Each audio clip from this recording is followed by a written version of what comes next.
জয় জগন্নাথ। আমি পায়েল আর তোমাদের জন্য আর একটা ছোট্ট ভিডিও নিয়ে এসেছি। আশা করি তোমাদের ভালো লাগবে।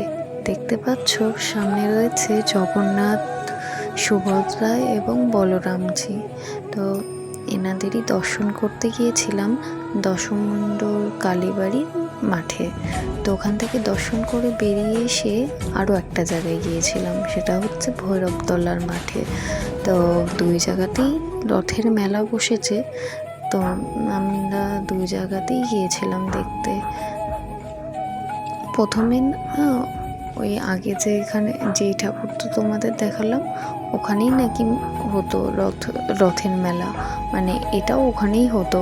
তো ওখানে মাঠটা ছোট হয়ে যাওয়ার জন্য এখানে হয়, এখন ওখানেও হয় এখানেও হয় আর কি, মানে যতদূর আমি জানি।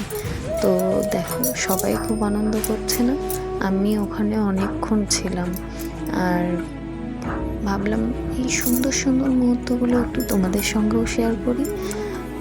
তোমাদের নিশ্চয়ই খুব একটা খারাপ লাগবে না।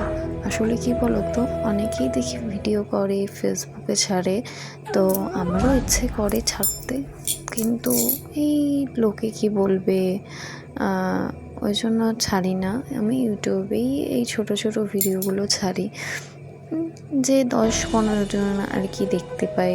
দেখো ফেসবুকে ছাড়লে হয়তো আরও অনেক ভিউজ পাওয়া যেত, কিন্তু ওই কিছু মানুষের কথা ভেবে আর ছাড়ি না।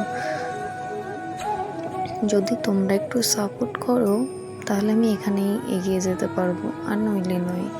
তো এগুলো স্মৃতি হয়ে আর কি থেকে যাবে। আমি আগেও বলেছি, এখনও বলছি, এগুলো আমি আমার স্মৃতি হিসেবে রাখার জন্যই ভিডিওগুলো করি, আর এগুলো ইউটিউবে ছাড়ি, যাতে পরে এই ভিডিওগুলো আমি দেখতে পাই। তো এখনকার মতন টাটা, বাই বাই।